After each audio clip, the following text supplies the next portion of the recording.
जय गुरु जी। जय गुरु जी संगत जी। मैं आपकी गीतू जैन आपके समक्ष मौजूद हूँ surcharge with divine love Sukhmani aunty की किताब का अध्याय नंबर 26 हमारे विभिन्न इलाज। आइए सुनते हैं आंटी क्या लिखते हैं। गुरुजी के साथ बिताए गए मेरे पूरे समय के दौरान गुरुजी ने मुझे कई बार विभिन्न बीमारियों के लिए मेरा इलाज किया है। कुछ के बारे में मुझे पता था और कुछ के प्रकट होने से पहले ही वह इलाज कर देते थे। गुरुजी ने हमेशा एक छोटे बच्चे की तरह मेरी देखभाल की है। जब भी कोई समस्या आती थी तो मैं सबसे पहले उन्हें फ़ोन करती थी और फिर डॉक्टर के पास जाने के बारे में सोचती थी।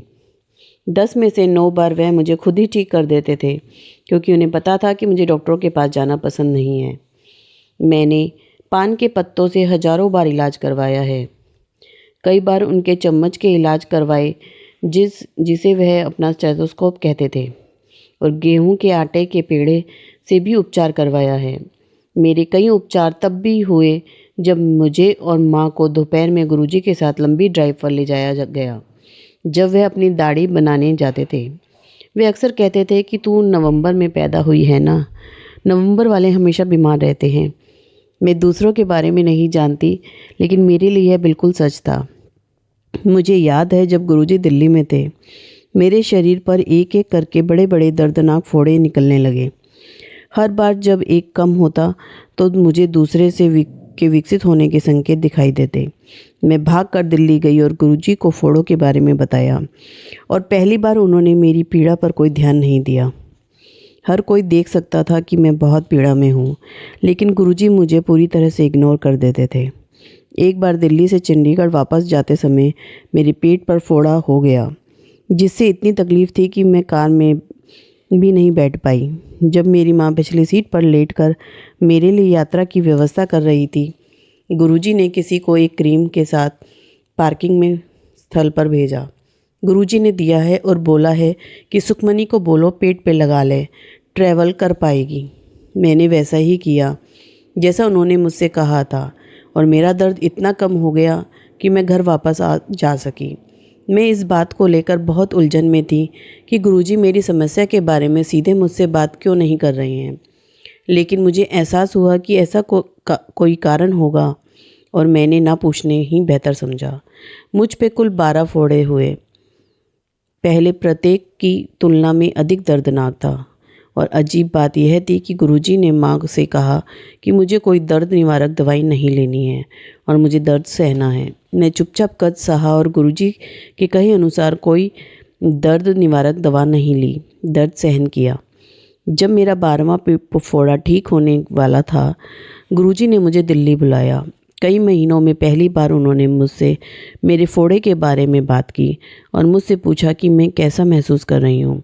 मैंने उनसे कहा कि मैं ठीक हूँ, और उन्होंने पूछा, हुन इस वक्त कोई फोड़ा है? मैं इस बात से इतनी खुश थी कि कई महीनों तक मुझे नज़रअंदाज करने के बाद आखिरकार गुरुजी मुझसे बात कर रहे थे कि मैं उस फोड़े के बारे में पूरी तरह से भूल गई, और जो अभी भी था। और मैंने कहा, नहीं गुरुजी। उन्होंने कुछ सेकंड के लिए मुझे देखा और उस स्थान को दबाया जहाँ मेरा 12वां फोड़ा था। मैं दर्द से चिल्लाई और मुझे अपनी गलती का एहसास हुआ। वे अचानक उठे और अपने लिए मग में चाय बनाने को कहा। उन्होंने मुझसे कहा कि ड्राइवर से कार को गेट पर लाने के लिए कहूँ, और वह अपने साथ चाय का मग और एक अखबार लेकर कार में बैठ गए। मुझे और मेरी माँ को उनके साथ चलने के लिए कहा गया। माँ पिछली सीट पर गुरुजी के साथ बैठी थी, जबकि मैं आगे की सीट पर बैठी थी। मुझसे कहा गया था कि ड्राइवर को गुड़गांव की ओर गाड़ी चलाने का निर्देश दो। उन्होंने आधी चाय पी ली और बाकी चाय मुझे पीने को दे दी। आले पी जा महाप्रसाद, आज तो बाद कोई फोड़ा नहीं होगा। मैंने चाय की आखिरी बूंद तक पी ली और मन ही मन गुरुजी को फोड़ों के माध्यम से मेरी कोई बड़ी बीमारी को टालने के लिए धन्यवाद किया। एम्पायर स्टेट वापस पहुँचे पर उन्होंने हमें फिर से अपने कमरे में बुलाया। उन्होंने हमारे लिए और चाय का ऑर्डर दिया और मुझसे कहा, सुखमनी, आज मैं तेरा बहुत बड़ा रोग कर देता है, कल्याण हो गया।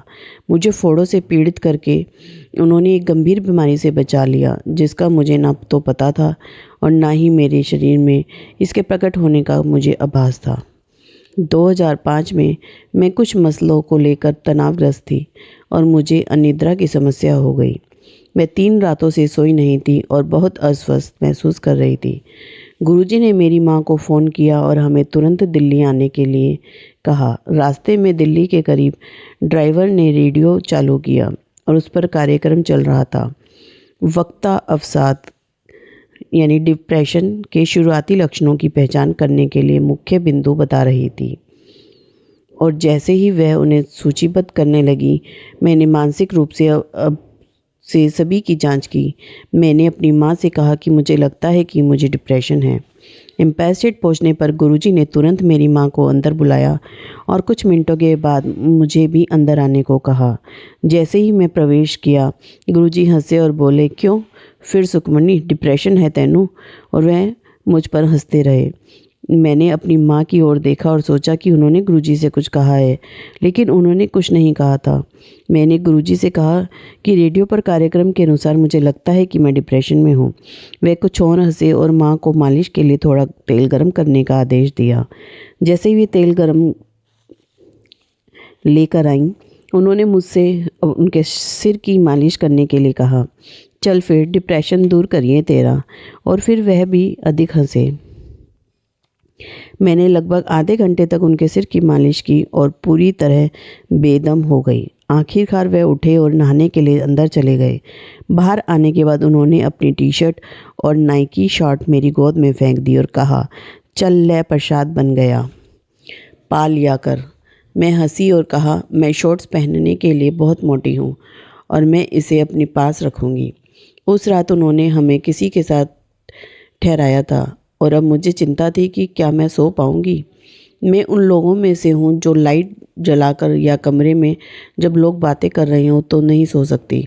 मैंने गुरुजी की टी-शर्ट ली और उसे गले से लगा लिया और इससे पहले कि मुझे पता चलता, मैं लगातार 10 घंटे के लिए गहरी नींद में चली गई।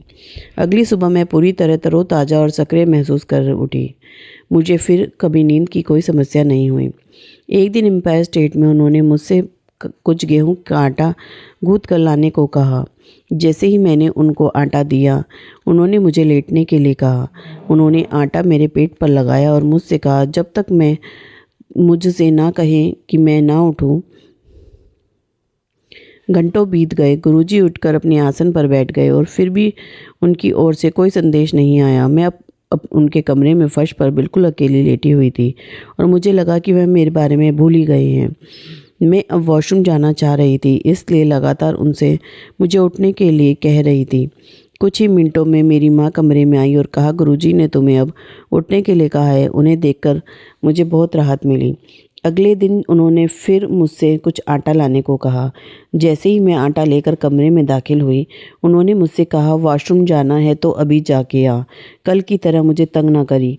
कल इलाज अद्धा रह गया तेरे वॉशरूम के चक्कर में। मैंने तुरंत उनको इंतज़ार करने को कहा और वॉशरूम जाने के लिए भागी। फिर कुछ घंटों के लिए आटा मेरे पेट पर लगाया गया और मुझे शिकायत करने की हिम्मत नहीं हुई। एक बार जब राजदीप मुश्किल से 3 साल का था, तब उसे चिकन पॉक्स हो गया। चूँकि उसके माता पिता छुट्टियों पर गए हुए थे, इसलिए वह हमारे साथ रह रहा था। जब डॉक्टर ने पुष्टि की कि उसे चिकन पॉक्स है, तो मेरी सबसे बड़ी चिंता मेरे नाना जी का स्वास्थ्य था। डॉक्टर ने हमें बताया कि 99% संभावना है कि हम सभी संक्रमित थे। मेरे नाना जी, माँ और मुझे बचपन से ही कभी चिकन पॉक्स नहीं हुआ था और इसलिए यह सब बहुत चिंताजनक था। हमें बताया गया कि कुछ निवारक इंजेक्शन हैं जिन्हें कोई भी ले सकता है, इसलिए हमने अपने नाना जी को वो लगवाए और हम तीनों, माँ, सरस्वती और मैं, दिल्ली चले गए। गुरुजी ने तुरंत हमें अपने कमरे में बुलाया और हमसे पूछा कि हमें क्या परेशानी है। हमने गुरुजी को बताया कि हम वास्तव में उन्हें एक छोटी सी बात के लिए परेशान करने आए हैं और हमने उन्हें डॉक्टर द्वारा कही गई बात के बारे में भी बताया। हाँ, तुसी सारे इन्फेक्टेड हो, उन्होंने कहा। उन्होंने हम तीनों के लिए चाय का ऑर्डर दिया और हमें अपने हाथ दबाने के लिए कहा। हमने गुरुजी से कहा, गुरुजी हम तो इन्फेक्टेड हैं, आपको हाथ कैसे लगाएं? गुरुजी बोले, गुरुजी को क्या हो सकता है, चलो दबाओ हाथ। हम तीनों ने उनके हाथ पैर दबाए और चाय पी। हमारी चाय ख़त्म होने के बाद उन्होंने हमें वॉशरूम जाने के लिए कहा। तुसी तीनों ਹੁਣ बारी बारी बाथरूम जाओ ते यूरिन दे थ्रू मैं सब इन्फेक्शन कर देता है। हमने वैसा ही किया जैसा उन्होंने कहा था और हम संक्रमण मुक्त हो गए। उन्होंने मेरे नाना जी को भी आशीर्वाद दिया और हम में से किसी को भी कभी चिकन पॉक्स नहीं हुआ। चूँकि मैं हमेशा अतिरिक्त वज़न कम करने की कोशिश कर रही थी, इसलिए मैंने अपने कमरे में एक्सरसाइज बाइक का उपयोग करने का फ़ैसला किया, जो पिछले कई वर्षों से वहीं खड़ी थी और कपड़े लटकाने के लिए इस्तेमाल की जा रही थी। मैंने नोटिस किया कि मैं इस पर 15 मिनट से ज़्यादा एक्सरसाइज नहीं कर पा रही थी और मेरी सांसें फूलने लगी थी। मैंने इसके बारे में कभी ज़्यादा नहीं सोचा, लेकिन यह गुरुजी की नज़र से बच नहीं पाया। उन्होंने हमें फ़ोन किया और तुरंत दिल्ली पहुंचने का निर्देश दिया। जैसे ही हम दिल्ली पहुंचे, उन्होंने हमें अपने कमरे में बुलाया। गुरुजी ने मुझे अपने हाथ दबाने के लिए कहा और मुझसे पूछा, तू जदों साइकिलिंग कर दी है, साथ चढ़ता है, कितने मिनट कर दी है? हाँ जी गुरुजी, मैं 15 मिनट ही कर सकती हूँ और फिर मुझे सांस लेने में परेशानी होती है। उस समय वह चुप रहे और हमें एक और दिन उनके साथ रुकने के लिए कहा। रात में मैंने देखा कि गुरुजी मेरी टेलीपैथी में आए और उन्होंने अपना हाथ मेरे शरीर के अंदर मेरे हृदय के पास डाला और कुछ बाहर निकाला। वे इसे मुझे दिखाते हैं और मुस्कुराते हैं और मुझसे कहते हैं कि यही वह चीज़ है जिसके कारण तेरी सांसें फूल रही थी। अब मैंने तुझे ठीक कर दिया है। उस दिन के बाद से मैं 45 मिनट तक बाइक बिना सांस फूले एक्सरसाइज कर रही सकती हूँ। 2010 में मैं एक साथ 5 परियोजनाएं डिज़ाइन कर रही थी, प्रत्येक 10 एकड़ में से कम नहीं थी और उन सभी की सीमा समय तय थी। मैं कंप्यूटर पर 12 घंटे काम कर रही थी और मुझे गर्दन में दर्द और चक्कर आने लगे। मैंने कुछ दिनों तक आराम किया और आशा की कि दर्द कम हो जाएगा, लेकिन कोई राहत नहीं मिली। मैंने हैदराबाद में अपने साथी को फ़ोन किया और उसने कहा कि हमें शायद परियोजनाओं को छोड़ना होगा, क्योंकि हमें उन्हें एक निश्चित तारीख से पहले जमा कराना था। उस रात मैंने गुरुजी से प्रार्थना की कि वे मेरी मदद करें, क्योंकि मुझे अपनी सभी ड्राइंग पूरी करनी थी। गुरुजी टेलीपैथी में मेरे पास आते हैं और मुझसे पूछते हैं कि हो गया गर्दनू? मैं उनसे कहती हूँ कि दर्द हो रहा है और मुझे चक्कर भी आ रहे हैं। वे अपने हाथ उठाते हैं और हवा में एक चम्मच अपना स्टेथोस्कोप प्रकट करते हैं और वह इसे मेरी गर्दन पर रखते हैं और मुझसे कहते हैं, तेरी एक हड्डी हिली हुई है, ले मैं ठीक कर देता। मैं उन्हें धन्यवाद देती हूँ और जैसे ही मैं झुककर उनके पैर छूने ही वाली थी, उन्होंने मुझसे कहा, झुक मत, खड़े खड़े मत्था टेक ले। वह एक ऊंची मेज पर बैठते हैं और मेरे छूने के लिए अपने पैर ऊपर उठाते हैं। मैंने उनके पैर छुए और कमरे से जैसे ही बाहर जाने लगी, तभी मेरी नींद खुल गई। मैं अपनी गर्दन को बाएं से दाएं घुमाने की कोशिश की और कोई दर्द महसूस नहीं हुआ। मैं उठी और महसूस किया कि मुझे बिल्कुल ही भी चक्कर नहीं आ रहा था। गुरुजी आए थे और टेलीपैथी के माध्यम से मुझे ठीक कर गए। उनकी कृपा से मैं अपनी सभी ड्राइंग समय पर पूरी करने में सक्षम रही।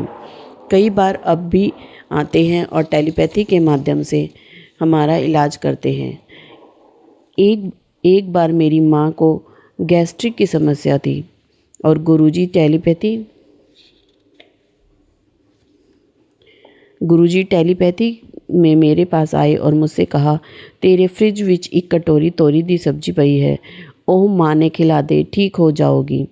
मुझे फ्रिज में सब्जी के ऐसी किसी कटोरी के बारे में पता नहीं था, लेकिन जब मैंने देखा तो वह वहाँ थी। मैंने माँ को इसे खिलाया और वह बिल्कुल ठीक हो गई। राजदीप अभी कन्नाडा में वैंकूवर शहर पहुंचा ही था कि तभी उसे कोरोना हो गया। अकेले होने के कारण वह थोड़ा चिंतित था और उसने गुरुजी से उसकी मदद करने की प्रार्थना की। उसी रात गुरुजी उसकी टेलीपैथी में आए और उससे कहा कि चिंता मत कर, सब कुछ ठीक हो जाएगा। निश्चित रूप से राजदीप कुछ ही दिनों में ठीक हो गया। पल लंदन में थी जब गुरुजी टेलीपैथी में उसके पास गए और उसे बताया कि उसके पेट में एक समस्या है जिसे ठीक करने के लिए वे आए हैं। वे उसे कहते हैं कि वे अपना हाथ उसके पेट के अंदर डालेंगे और बीमारी को बाहर निकाल देंगे। इससे थोड़ा दर्द हो सकता है और उसे घबराना नहीं है। उन्होंने जो कुछ भी तकलीफ थी उसे बाहर निकाला और पल को अच्छे स्वास्थ्य का आशीर्वाद दिया। मुझे नहीं लगता कि हम हर दम हर कदम पर हमारी देखभाल करने के लिए उन्हें धन्यवाद देने के करीब भी आ सकते हैं। तुसी इंसान गुरु दा थैंक यू कर ही नहीं सकते। अगर अपनी चमदी मेरे ਲਈ ਜੁੱਤੀਆਂ भी बना दे तो ये कम है। ਅਸੀਂ महापुरुष ने ਤੁਹਾਡਾ ਇੰਨਾ कल्याण किया है। यह मेरे मामले में बिल्कुल सच है। मैं उन्हें पर्याप्त धन्यवाद नहीं दे सकती और मेरे जैसे अयोग्य व्यक्ति पर इतने सारे आशीर्वाद बरसाने के लिए मैं कृतज्ञता से अपना सिर झुकाती हूँ। त्वमेव माता च त्वमेव पिता त्वमेव बंधुश्च सखा त्वमेव विद्या द्रविण त्वमेव सर्वं मम देवः देव। अर्थात आप मेरे माता हैं, पिता हैं, रिश्तेदार हैं और मित्र हैं। आप संपूर्ण ज्ञान और धन हैं। आप वास्तव में मेरे सर्वस्व हैं। जय गुरु जी, शुक्राना गुरु जी। ये था आंटी का 26वां अध्याय, बहुत ही अच्छा और दिल छू लेने वाला। आंटी के अगले अध्याय के लिए आप मेरे चैनल पर बने रहें और मेरे चैनल को सब्सक्राइब नहीं किया हो तो सब्सक्राइब कर दें एंड लाइक ज़रूर करें। जय गुरु जी संगत जी, जय गुरु जी, शुक्राना गुरु जी, लख लख बार शुक्राना।